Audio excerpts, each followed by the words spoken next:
नमस्कार दोस्तों, स्वागत है आपका आपके अपने YouTube चैनल ज्ञान का अड्डा पर। दोस्तों मैं हूं राकेश सिहाग। दोस्तों आज हम बात करने वाले हैं महिला पर्यवेक्षक के क्वेश्चन पेपर के बारे में। महिला पर्यवेक्षक का जो क्वेश्चन पेपर हुआ था आपका 3/3/2019 को, इस क्वेश्चन के बारे में डिस्कस करेंगे। और इसमें जो साइंस के क्वेश्चन आपके पूछे गए थे वो क्वेश्चन मैं आपके सामने डिस्कस करूंगा। अगर दोस्तों आप चैनल पर पहली बार हैं तो आप इस चैनल को सब्सक्राइब करेंगे, वीडियो को आप लाइक करेंगे और शेयर अपने दोस्तों तक जरूर करेंगे, जिससे कि आपको वीडियो मतलब आप अच्छे से मतलब देख पाओ, सहानुभूति आपको मिले, क्योंकि किसी का सहयोग करके सहानुभूति बहुत ज़्यादा मिलती है मेरे प्यारे साथियों। तो आपको सहयोग करना है आपके भाई का, वीडियो को शेयर ज़्यादा से ज़्यादा करना है, लाइक करना है, कमेंट करना है कैसा लगा वीडियो। और दोस्तों ये जो आपकी सीरीज़ है ये आपकी पटवारी के लिए बड़ी इंपॉर्टेंट है, तो पटवारी एग्जाम के लिए बड़ी इंपॉर्टेंट सीरीज़ मैं आपके लिए लेके आ रहा हूँ। तो ज़रूर मैं आपको पूरी कोशिश करूँगा पूरा करवाने की सिलेबस, मेरी तरफ से जितना हो सकेगा उतना मैं पटवारी एग्जाम के लिए आपको करवाऊंगा। चलिए इस वीडियो को स्टार्ट करते हैं और बात करते हैं महिला पर्यवेक्षक आंगनबाड़ी के इस पेपर के बारे में। और दोस्तों इसमें मैं आपको जो क्वेश्चन करवाऊंगा वो आपके क्वेश्चन मिलेंगे आपको 1 नंबर क्वेश्चन से लेकर 30 नंबर क्वेश्चन तक। 1 नंबर क्वेश्चन से लेकर 30 नंबर क्वेश्चन तक आपके क्वेश्चन मिलने वाले हैं आपको साइंस के, वही क्वेश्चन आपके सामने डिस्कस करूंगा। चलिए स्टार्ट करते हैं। दोस्तों इसमें जो क्वेश्चन है वो आपके 1 नंबर क्वेश्चन से स्टार्ट होने वाले हैं, आपके साइंस के क्वेश्चन। तो देखिए 1 नंबर क्वेश्चन से मैं आपके सामने डिस्कस करना स्टार्ट करता हूं। 1 नंबर क्वेश्चन आपके सामने ये रहा मेरे साथियों, ये रहा 1 नंबर क्वेश्चन। इसमें कुछ क्वेश्चन आपके अलग प्रकार के भी हैं जो साइंस से थोड़ा अलग स्वभाव रखते हैं, वो क्वेश्चन भी मैं आपके सामने डिस्कस कर दूंगा, कोई दिक्कत नहीं है। तो पहला क्वेश्चन आपके सामने है कि बच्चों को जन्म के समय कौन सा टीका दिया जाता है। जब बच्चों का जन्म होता है, जन्म के तुरंत बाद एक टीका दिया जाता है, उस टीके का नाम आपको बताना है। तो ध्यान रखना मेरे प्यारे साथियों, वो टीका है आपका बीसीजी का टीका। किसका टीका? बीसीजी का टीका। दोस्तों जन्म के तुरंत बाद जितना जल्दी हो सके उतना जल्दी आप बीसीजी का टीका लगवा सकते हो। बीसीजी की फुल फॉर्म आपकी होती है, बीसीजी की फुल फॉर्म भी आपसे पूछी जा सकती है, बेसिलस, बेसिलस, बी से बेसिलस, सी से केलमेट, सी से केलमेट, बेसिलस केलमेट, और दोस्तों जी से गुरीन, जी से गुरीन। ये 3 रोग होते हैं, इन 3 रोगों की रोकथाम के लिए आपका बीसीजी का टीका लगाया जाता है। ठीक है, बीसीजी के बारे में मैंने आपको बता दिया, बेसिलस केलमेट गुरीन। यहां पर हम बात करते हैं डीपीटी की, तो डीपीटी की फुल फॉर्म आपको पता होनी चाहिए। डी से डिफ्थीरिया, डिफ्थीरिया, पी से परटूसिस, परटूसिस जिसको हम कुकर खांसी या फिर कुत्ता खांसी बोलते हैं, कुकर खांसी या फिर कुत्ता खांसी बोलते हैं इस परटूसिस को। और टी से आपका होता है टिटनस, टिटनस। ये आपका डीपीटी का टीका होता है। डीपीटी का टीका भी 2-3 रोगों के लिए लगता है, डिप्थीरिया, काली खांसी या कुत्ता खांसी और टिटनस के लिए। ठीक है, और आपका बीसीजी का टीका भी बेसिलस केलमेट गुरीन यानी 3 के लिए लगता है। यहाँ पर हम चेचक की बात करते हैं, तो चेचक के टीके की खोज किसने की थी? तो ध्यान रखना एडवर्ड जेनर ने, एडवर्ड जेनर ने चेचक के टीके की खोज की थी। ये क्वेश्चन बहुत बार पूछा गया है और छोटा सा बच्चा भी आपको बता देगा। ठीक है, तो ये कुछ बातें आपको ध्यान रखनी है। उम्मीद कर सकता हूँ क्वेश्चन आपको समझ में आ गया होगा। अगला क्वेश्चन है कि चिकित्सीय, विधिक, पुलिस, काउंसलिंग, आसरा आदि सुविधाएं सरकार द्वारा एक ही केंद्र पर दी गई हैं या दी जाती हैं, वह कौन सा मतलब पोर्टल है, कौन सा प्लेटफॉर्म है? यानी ऐसा प्लेटफॉर्म जिस पर राजस्थान लेवल की सभी चिकित्सीय, विधिक, पुलिस, काउंसलिंग और आसरा जो सुविधाएं हैं वो एक जगह दी जाती हैं, उस पोर्टल का नाम आपको बताना है। तो दोस्तों उस पोर्टल का नाम है आपका अपराजिता। अपराजिता नाम का जो पोर्टल है, इस अपराजिता नाम के पोर्टल के ऊपर आपको चिकित्सा से संबंधित, विधि से संबंधित यानी कानून से संबंधित, पुलिस से संबंधित, काउंसलिंग से संबंधित या फिर आसरा से संबंधित जितनी भी योजनाएं हैं वो आपको अपराजिता नाम के पोर्टल के ऊपर उपलब्ध पाई जाती हैं। सभी एक जगह आपको उपलब्ध मिलती हैं। ऑप्शन नंबर आपका बी क्या हो जाएगा? करेक्ट हो जाएगा। तो ये साइंस का क्वेश्चन नहीं था, फिर भी मैंने आपको बताने की कोशिश की है। अगला क्वेश्चन आपका 103 नंबर क्वेश्चन कि ICDS कार्यक्रम शुरू हुआ, किस वर्ष में शुरू हुआ ICDS प्रोग्राम? ICDS प्रोग्राम की अगर हम बात करते हैं तो ये कब शुरू हुआ? तो ध्यान रखना साथियों, वर्ष 1975 में। वर्ष 1975 में ICDS प्रोग्राम स्टार्ट हुआ, और ICDS की फुल फॉर्म आपसे पूछी जा सकती है। आई से आपका बनेगा इंटीग्रेटेड, इंटीग्रेटेड। सी से बनेगा आपका चाइल्ड, इंटीग्रेटेड चाइल्ड। डी से बनेगा डेवलपमेंट, डेवलपमेंट। और दोस्तों एस से बनेगा सर्विसेज या फिर सर्विस, डेवलप सर्विस। ठीक है, इंटीग्रेटेड चाइल्ड डेवलपमेंट सर्विस। अगर हम हिंदी की अगर बात करते हैं, इंटीग्रेटेड का मतलब आपका होता है समन्वित, समन्वित। चाइल्ड का मतलब होता है बाल, डेवलपमेंट का मतलब होता है विकास,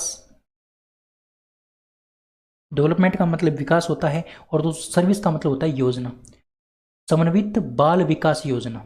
या फिर समन्वित को आप एकीकृत भी बोल सकते हैं। क्या बोल सकते हैं? एकीकृत, एकीकृत, है ना, एकीकृत, एकीकृत या फिर समन्वित बाल विकास योजना जो स्टार्ट की गई थी वो आपकी 1975 में की गई थी, ध्यान रखना। ठीक है, चलिए अगला क्वेश्चन है कि निम्नलिखित में से कौन सी सेवा ICDS के लाभार्थियों को प्रदान नहीं की जाती। यानी ICDS, इस समन्वित बाल विकास योजना के जो लाभार्थी होते हैं उनको कौन सी सेवा प्रदान नहीं की जाती, निम्न में से कौन सी सेवा प्रदान नहीं की जाती। तो देखो दोस्तों, उसके स्वास्थ्य की जांच भी की जाती है, उसको रेफर करने की सेवाएं भी उसको मिलती हैं, उसके टीकाकरण करने की सेवाएं भी मिलती हैं, लेकिन उसको रोजगार देने की सेवा नहीं मिलती। दोस्तों रोजगार उसी को मिलता है जो मेहनत करता है, रोजगार उसी को मिलता है जो मेहनत करता है, बिना मेहनत किए रोजगार भी नहीं है। ठीक है, तो रोजगार की जो सुविधा है वो ICDS के लाभार्थियों को प्रदान नहीं की जाती है, रोजगार खुद को लेना पड़ता है। ठीक है, ऑप्शन नंबर ए आपका बिल्कुल क्या हो जाएगा? राइट आंसर हो जाएगा। अगले क्वेश्चन की अगर बात करते हैं तो अगला क्वेश्चन है कि प्रोटीन ऊर्जा कुपोषण का पहला सूचक क्या है। मान लो हमारे शरीर में प्रोटीन की कमी हो गई, प्रोटीन का क्या हो गया? कुपोषण हो गया। अगर हमारे शरीर में प्रोटीन का कुपोषण हो गया तो सबसे पहला परिवर्तन हमें क्या दिखाई देगा? कहां पर परिवर्तन दिखाई देगा? कहां पर परिवर्तन दिखाई देगा वो आपको बताना है। दोस्तों त्वचा में परिवर्तन होगा, बालों में परिवर्तन होगा, या फिर उम्र के अनुसार अधिक वजन होगा, या फिर उम्र के अनुसार कम वजन होगा। तो दोस्तों अगर थोड़ा सा आप में सेंस है तो आप अच्छे से इस क्वेश्चन का आंसर कर सकते हो। भाई अगर प्रोटीन का कुपोषण हो गया यानी प्रोटीन की हमारे शरीर में कमी हो गई तो हमारा शरीर बिल्कुल दुबला पतला हो जाएगा, यानी हमारी उम्र के अनुसार क्या हो जाएगा? वजन कम हो जाएगा। ऑप्शन नंबर डी आपका क्या हो जाएगा? राइट आंसर हो जाएगा। ध्यान रखना, बड़ी इंपॉर्टेंट बात मैंने आपको बताई है। तो प्रोटीन कुपोषण का पहला सूचक यानी प्रोटीन कुपोषण जब हमारे शरीर में हो जाता है तो सबसे पहले कौन सा प्रभाव हमें दिखाई देता है? तो उम्र के साथ कम वजन होना। जैसे जैसे उम्र बढ़ेगी उस हिसाब से हमारा वजन नहीं बढ़ता है, व्यक्ति दुबला पतला रह जाता है प्रोटीन कुपोषण के कारण। ऑप्शन नंबर आपका डी करेक्ट हो जाएगा। अच्छा, प्रोटीन कुपोषण से कौन सा रोग उत्पन्न होता है? तो ध्यान रखना मेरे प्यारे साथियों, प्रोटीन कुपोषण से दो रोग उत्पन्न होते हैं। एक रोग आपको उत्पन्न होता है मेरस्मस रोग, मेरस्मस रोग। एक तो मेरस्मस नाम का रोग उत्पन्न होता है और दूसरे रोग का नाम है क्वासियोरकर, क्वासियोरकर, क्वासियोरकर। क्वासियोरकर नाम का जो रोग है वो भी किसके कारण होता है दोस्तों? इससे प्रोटीन की कमी के कारण होता है। और दोस्तों ये जो क्वासियोरकर नाम का जो शब्द है वो किसने दिया था? यानी जो व्यक्ति दुबला पतला हो जाता है, जिसकी आंखें अंदर धंस जाती हैं, इस प्रकार की इस रोग के लक्षण होते हैं, यानी आंखें अंदर धंस जाती हैं, हड्डियां बाहर निकल आती हैं, व्यक्ति बिल्कुल दुबला पतला हो जाता है, तो उस रोग को क्या कहा जाता है? क्वासियोरकर रोग कहा जाता है। और ये क्वासियोरकर रोग नाम किसने दिया था? ये जो क्वासियोरकर नाम दिया था वो दिया था सीसली विलियम्स ने। सीसली विलियम्स ने ये क्या किया था? इस क्वासियोरकर नाम को प्रतिपादित किया था सीसली विलियम्स ने। ठीक है, तो ये बात आपको ध्यान रखनी है। चलिए अगला क्वेश्चन है कि क्वासियोरकर टर्म किसके द्वारा प्रतिपादित की गई? क्वासियोरकर टर्म का मतलब क्वासियोरकर नाम किसके द्वारा दिया गया? तो अभी मैंने आपको बताया सीसली विलियम्स के द्वारा। ठीक है, और प्रोटीन की कमी से होने वाला रोग है, किसकी कमी से? प्रोटीन की कमी से। प्रोटीन की कमी से होने वाला रोग है आपका क्वासियोरकर रोग। इसमें आंखें अंदर धंस जाती हैं, व्यक्ति का वजन कम हो जाता है, दुबला पतला बिल्कुल हो जाता है, तो उसको कहा जाता है क्वासियोरकर रोग। और ये टर्म, ये नाम जो प्रतिपादित किया था वो सीसली विलियम्स ने किया था। ठीक है, तो ये बात आपको ध्यान अच्छे से रखनी है। ठीक है, चलिए आगे बढ़ते हैं। अगले क्वेश्चन की बात करते हैं प्यारे साथियों। अगला क्वेश्चन है 7 नंबर क्वेश्चन कि बच्चों में मांसपेशियों को गंभीर रूप से अपक्षय होते देखा जाता है, किस रोग के अंदर देखा जाता है? यानी बच्चे जो होते हैं, छोटे बच्चे, छोटे बच्चों के अंदर, छोटे बच्चों में एक मांसपेशियों से संबंधित रोग होता है, मांसपेशियां सिकुड़ने लगती हैं, उनका क्षय होने लगता है, तो वो किस रोग के अंदर देखा जाता है? तो दोस्तों बच्चों से संबंधित जो रोग है और जो हड्डियों या फिर मांसपेशियों से संबंधित जो रोग है मेरे प्यारे साथियों, वो है आपका सूखा रोग। और इस सूखे रोग को रिकेट्स भी कहा जाता है। क्या कहा जाता है? रिकेट्स। ध्यान रखना, रिकेट्स। ये रिकेट्स रोग किसकी कमी से होता है? तो दोस्तों एक तो विटामिन डी की कमी से, विटामिन डी की कमी से, और एक कैल्शियम की कमी से। इस कैल्शियम और विटामिन डी की कमी से आपका क्या होता है दोस्तों? सूखा रोग होता है, जिसको हम रिकेट्स रोग भी बोलते हैं। और इस रिकेट्स रोग में क्या होता है? इस रिकेट्स रोग से सिर्फ बच्चे प्रभावित होते हैं। कौन प्रभावित होते हैं? बच्चे प्रभावित होते हैं। और बच्चों की जो हड्डियां होती हैं, बच्चों की जो अस्थियां होती हैं, जो मांसपेशियां होती हैं, वो कमजोर पड़ने लगती हैं, वो भंगूर होने लगती हैं इस रिकेट्स नाम के रोग या फिर सूखे नाम के रोग से। दोस्तों यहाँ पर हम बात करते हैं अस्थि सुशीरता की। अगर अस्थि शिशुरता की अगर हम बात करें तो अस्थि शिशुरता कहा जाता है ओस्टियोपोरोसिस रोग को। किसको कहा जाता है? ओस्टियोपोरोसिस रोग को क्या कहा जाता है? अस्थि सुशीरता कहा जाता है। ओस्टियोपोरोसिस, ठीक है ना, ओस्टियोपोरोसिस रोग, अस्थि सुशीरता। और दोस्तों इससे कौन प्रभावित होता है? इससे वृद्ध व्यक्ति प्रभावित होता है या फिर वयस्क व्यक्ति प्रभावित होता है। इससे वयस्क व्यक्ति प्रभावित होता है। और यह भी आपका विटामिन डी, कैल्शियम की कमी से रोग होता है। ठीक है। रक्ताल्पता का मतलब होता है खून की कमी होना। तो खून की कमी आपकी लोहे की वजह से हो सकती है ना, लोहे की वजह से आपकी खून की कमी हो सकती है। विटामिन B12 की कमी से हो सकता है आपका रक्ताल्पता रोग। ठीक है, तो ये बात आपको ध्यान रखनी है। और बेरी जो रोग होता है प्यारे साथियों, वो आपका विटामिन B1 की कमी से होता है। विटामिन B1 की कमी से आपका क्या होता है? बेरी रोग होता है। ठीक है, बिल्कुल। बेरी का अर्थ भी आपसे पूछा जा सकता है। बेरी का अर्थ क्या होता है? बेरी का अर्थ होता है चल नहीं सकता। बेरी का जो अर्थ है वो भी आपसे पूछा जा सकता है, चल नहीं सकता। बेरी का मतलब चल नहीं सकता, यानी इससे तंत्रिका तंत्र प्रभावित हो जाता है बेरी रोग से, जिसके कारण व्यक्ति चल नहीं पाता है। इसलिए इसका नाम क्या पड़ा? बेरी नाम पड़ा। ठीक है, तो ये 7 नंबर क्वेश्चन उम्मीद करता हूं आपको पसंद आया होगा, समझ में आया होगा। चलिए अब बात करते हैं 8 नंबर क्वेश्चन की। 8 नंबर क्वेश्चन आपके सामने ये रहा साथियों, काली खांसी प्राथमिक तौर पर निम्न लोगों का रोग है। प्राथमिक खांसी यानी छोटी, ये जो काली खांसी होती है ये सबसे पहले किसको होती है? काली खांसी ज़्यादातर किसको होती है? तो जो काली खांसी होती है प्यारे साथियों, जो कुकर खांसी होती है, वो आपके नवजात शिशुओं की होती है। किसकी होती है ज़्यादा? नवजात शिशुओं के। नवजात शिशुओं को काली खांसी होने की या फिर कुकर खांसी होने की ज़्यादा संभावना रहती है। और दोस्तों इस काली खांसी की रोकथाम के लिए DPT का टीका लगाया जाता है। इस DPT में ये जो P है ये किसको संबोधित करता है? ये P काली खांसी को संबोधित करता है, क्योंकि काली खांसी को इंग्लिश में क्या कहा जाता है? पर्टूसिस कहा जाता है। क्या कहा जाता है? पर्टूसिस कहा जाता है। और इस P का मतलब पर्टूसिस होता है। और इस D का आपका डिप्थीरिया होता है और T का मतलब यहाँ पर टिटनेस होता है। तो DPT का टीका आपके 3 के लिए काम आता है, डिप्थीरिया, टिटनेस और काली खांसी के लिए। और काली खांसी प्राथमिक रूप से किसकी होती है दोस्तों? तो काली खांसी जो होती है वो प्राथमिक रूप से नवजात शिशुओं की होती है। ठीक है ना, ऑप्शन नंबर ए आपका बिल्कुल करेक्ट हो जाएगा। अच्छा, काली खांसी होने का कारण क्या है? इसका कारण क्या है? तो ध्यान रखना साथियों, इसका कारण है जीवाणु। इसका कारण क्या है? जीवाणु। तो ये एक जीवाणु जनित रोग है। और इसके जीवाणु का नाम भी आपको ध्यान रखना है। इसके जीवाणु का नाम क्या है? इसके जीवाणु का नाम है बोर्डेटेला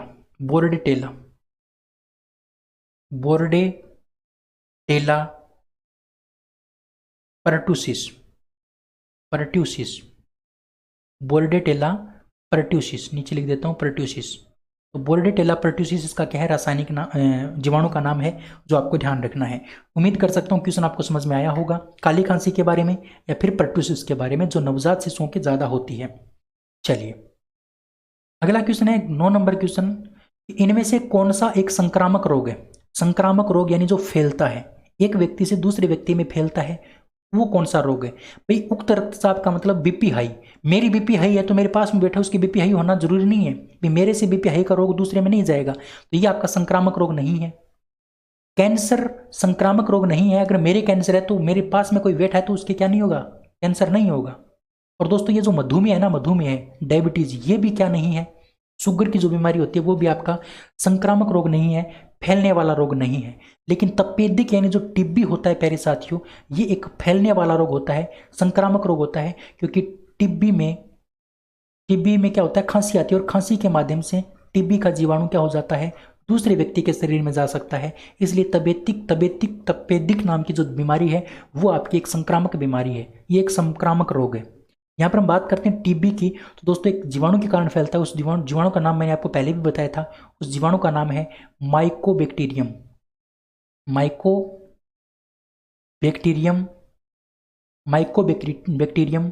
ट्यूबरक्लोसिस। माइकोबैक्टीरियम ट्यूबरक्लोसिस नाम का जो जीवाणु होता है, उस जीवाणु के कारण आपका तपेदिक रोग या फिर टीबी रोग होता है। अच्छा, इस टीबी रोग की रोकथाम के लिए कौन सा उपचार प्रसिद्ध है? इस टीबी रोग के लिए जो डोट्स नाम का आपका क्या है, एक उपचार है प्यारे साथियों। इसमें 6 महीने या फिर 12 महीने की अवधि में क्या किया जाता है, आपका इलाज किया जाता है। डोट्स नाम का जो इलाज है वो किससे संबंधित है, तो टीबी के रोकथाम से संबंधित है। तो ये क्वेश्चन कई बार पूछा गया, डोट्स का ध्यान रखना, ठीक है। चलिए अगला क्वेश्चन है, जेनुवल्गम किसका परिणाम है? जेनुवल्गम किसका परिणाम है? अच्छा, पहले तो आपको यह समझना है कि जेनुवल्गम होता क्या है। जेनुवल्गम होता क्या है, तो जेनुवल्गम होता है प्यारे साथियों, घुटने आपस में मिल जाना या मिलना, यानी घुटने क्या होते हैं, आपस में मिलने लगते हैं। हमारे पैरों में मतलब क्या जाती है, कुछ अनियमितता आ जाती है, पैरों के अंदर अनियमितता आ जाती है, और उस अनियमितता के कारण हमारे क्या होता है, उस अनियमितता के कारण प्यारे साथियों हमारे जो घुटने हैं वो आपस में मिलने लगते हैं, भिड़ने लगते हैं, आपस में संपर्क में आने लगते हैं, उसे कहा जाता है जेनुवल्गम।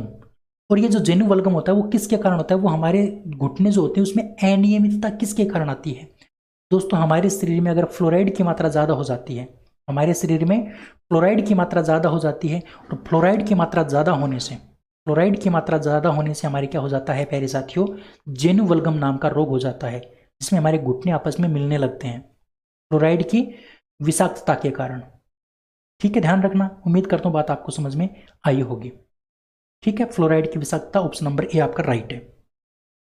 11 नंबर क्वेश्चन है कि धात्री माता को पहले 6 महीनों के दौरान अतिरिक्त ऊर्जा की आवश्यकता होती है, कितनी? धात्री का मतलब प्रेग्नेंट जो आपकी महिला होती है, प्रेग्नेंट महिला को स्टार्टिंग के 6 महीनों के दौरान कितनी अतिरिक्त ऊर्जा की आवश्यकता होती है? तो दोस्तों 600 किलो कैलोरी प्रतिदिन, 600 किलो कैलोरी प्रतिदिन अतिरिक्त ऊर्जा की आवश्यकता होती है महिला को पहले 6 महीनों के दौरान, धात्री महिला को यानी प्रेग्नेंट महिला को। अच्छा, बात करते हैं प्यारे साथियों कि महिला को, सामान्य महिला की बात करते हैं, पहले बात करते हैं महिला की। सामान्य महिला को प्रतिदिन कितनी कैलोरी ऊर्जा चाहिए? तो ध्यान रखना प्यारे साथियों 2000 कैलोरी ऊर्जा प्रतिदिन चाहिए। और पुरुष की अगर बात करते हैं तो पुरुष को कितनी चाहिए? 2500 कैलोरी। पुरुष को 2500 कैलोरी और महिला को 2000 कैलोरी प्रतिदिन आपकी ऊर्जा प्राप्त होनी जरूरी है। लेकिन यहाँ पर हम बात करते हैं, ये तो बात सामान्य महिला की है, अगर बात करते हैं धात्री महिला की, तो धात्री महिला को कितनी जरूरत हो जाती है दोस्तों? 2600 कैलोरी की जरूरत पड़ती है, यानी 600 कैलोरी अतिरिक्त ऊर्जा जरूरी पड़ जाती है धात्री महिला को। ठीक है, तो ये बात आपको ध्यान रखनी है। चलिए अगला 12 नंबर क्वेश्चन है कि गर्भवती महिलाओं के बीच मतली को कम किया जा सकता है किसके सेवन से? यानी आपको पता है दोस्तों, जो प्रेग्नेंट जो महिलाएं होती हैं, जो गर्भवती महिलाएं होती हैं, उनको उल्टी आने की संभावना जैसी लगी रहती है। ऐसा लगता है उनको उल्टी आएगी, ऐसा लगता है उसका जी मचल रहा है। तो इसको कम करने के लिए किसका सेवन किया जाना चाहिए? इसको कम करने के लिए प्यारे साथियों छोटे छोटे भागों में और लगातार भोजन करते रहना चाहिए।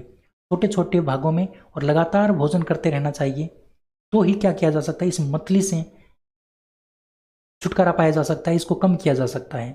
ठीक है, अगर ज़्यादा चिकनाई खाएंगे तो भी मतली कम नहीं होगी, मसालेदार भोजन खाने से ज़्यादा होगी, अधिक भोजन खाने से फिर ज़्यादा होगी। तो उसको कम भोजन खाना चाहिए, लेकिन लगातार खाते रहना चाहिए, जिससे उसका क्या हो सकता है, मतली को कम किया जा सकता है, जी घबराने को कम किया जा सकता है। मतली का मतलब जी घबराना। ठीक है, ऑप्शन नंबर आपका सी करेक्ट है। अगला क्वेश्चन है कि निम्न में से कौन सा एक संयुक्त टीका है? संयुक्त का मतलब है दोस्तों जो 2-3 चीज़ों के लिए काम आता है, 2-3 रोगों के लिए काम आता है, वो टीका कौन सा है, संयुक्त टीका कौन सा है? इसमें देखो ध्यान से, HIV जो टीका है दोस्तों, HIV टीका, वो आपका HIV है या फिर HIV है? यहाँ HIV, ये आपका HIV जो टीका है, ये आपका हेपेटाइटिस के लिए काम आता है शायद। HIV जो टीका है वो हेपेटाइटिस के लिए काम आता है। और ये जो नीचे वाला है ना HEPB है, ये दोस्तों आपका हेपेटाइटिस बी के काम आता है। किसके काम आता है? हेपेटाइटिस बी के काम आता है, ध्यान रखना, है ना। तो ये बात थोड़ी सी आपको ध्यान रखनी है मेरे प्यारे साथियों। तो ये हेपेटाइटिस बी के लिए, हेपेटाइटिस बी के लिए काम आती है। लेकिन डीपीटी की अगर बात करते हैं तो ये 3 रोगों के काम आता है। एक तो आपका डिफ्थीरिया, परटूसिस और टिटनेस, है ना। ये बात आपको अच्छे से ध्यान रखना है। अच्छा, HIV है, ये HIV का जो टीका है प्यारे साथियों वो हीमोफीलिया रोग के काम आता है। किसके काम आता है? हीमोफीलिया रोग के, हीमोफीलिया रोग के काम आता है HIV का टीका। तो ये भी एक रोग के लिए, ये भी एक रोग के लिए। और वारिसोला नाम का जो टीका होता है प्यारे साथियों, वो आपका वेरिसोला नाम का जो टीका आपका होता है वो चिकन पॉक्स के लिए काम आता है। किसके लिए? चिकन पॉक्स के लिए। तो ये भी आपका क्या है प्यारे साथियों? एक रोग के काम आता है। इसका मतलब संयुक्त टीका आपका कौन सा हो गया? ऑप्शन नंबर बी हो गया। ठीक है, चलिए अगला क्वेश्चन है कि सबला योजना जो ICDS स्तर पर लागू की गई है, तो ये सबला योजना क्या है? किसके लिए लागू की गई है सबला योजना? तो प्यारे साथियों मैं आपको बता दूं, सबला योजना जो मतलब लागू की गई है वो की गई है आपकी किशोरियों के लिए, यानी जो 10 से लेके 18 साल की जो महिलाएं होती हैं, लड़कियां होती हैं, उनके लिए सबला योजना शुरू की गई है राजस्थान में। ठीक है, और सबला योजना कब स्टार्ट की गई प्यारे साथियों? तो ये सबला योजना आपकी 19 सितंबर 2010 को शुरू की गई। 19 सितंबर 2010 को ये शुरू की गई सबला योजना ICDS स्तर के ऊपर। ICDS क्या होता है वो मैंने आपको पीछे बता दिया। इसमें क्या होता है? इसमें किशोरियों, इनमें जो किशोरियां शामिल होती हैं सबला योजना की, जो लाभार्थी होती हैं, उनको पोषण, शिक्षा, स्वास्थ्य, सब प्रकार की उनकी गतिविधियों को देखा जाता है इस सबला योजना के तहत। ठीक है, चलिए अगले क्वेश्चन की बात करते हैं, 15 नंबर क्वेश्चन की। और दोस्तों आज मैं आपको 15 क्वेश्चन ही करवाऊंगा। 15 नंबर क्वेश्चन आपके सामने है कि लाल रक्त कणिका की जीवन अवधि, लाल रक्त कणिका जो होती है RBC जो आपकी होती है, RBC की जीवन अवधि के बारे में निम्न कथन आपको देखने हैं और इसमें आपको ये बताना है कौन सा कथन सही है। तो पहला कथन दे रखा है, प्रोटीन कुपोषण से RBC की जीवन अवधि बढ़ जाती है। गलत बात है भाई, प्रोटीन की कमी होगी तो RBC बढ़ने का कोई चांस ही नहीं है, खून बढ़ने का कोई चांस ही नहीं है। अगर प्रोटीन कुपोषण में अप्रभावितता रहती है तो क्या RBC में कोई जीवन अवधि में परिवर्तन आएगा? नहीं, कोई परिवर्तन नहीं आएगा। ये बात भी गलत है भाई, है ना। अगला है कि प्रोटीन ऊर्जा कुपोषण से कम हो जाती है। बिल्कुल, अगर हमारे शरीर में प्रोटीन की कमी हो गई तो हमारे शरीर में खून की कमी हो सकती है, RBC की कमी हो सकती है। RBC की क्या हो सकती है? कमी हो सकती है। ये बात बिल्कुल राइट है। तो ऑप्शन नंबर आपका सी क्या हो जाएगा? करेक्ट आंसर हो जाएगा। ठीक है, तो दोस्तों उम्मीद करता हूं आपको क्वेश्चन समझ में आया होगा। और दोस्तों मैं आज आपको 15 क्वेश्चन इस वीडियो में करवाऊंगा। एक वीडियो और आएगा आपका, सिर्फ और सिर्फ एक वीडियो आएगा और वो आएगा अगले 15 प्रश्नों के लिए। उसके बाद मैं आपको चैप्टर वाइज MCQ करवाऊंगा और बहुत ज़बरदस्त वाले चैप्टर वाइज MCQ करवाऊंगा बायोलॉजी के।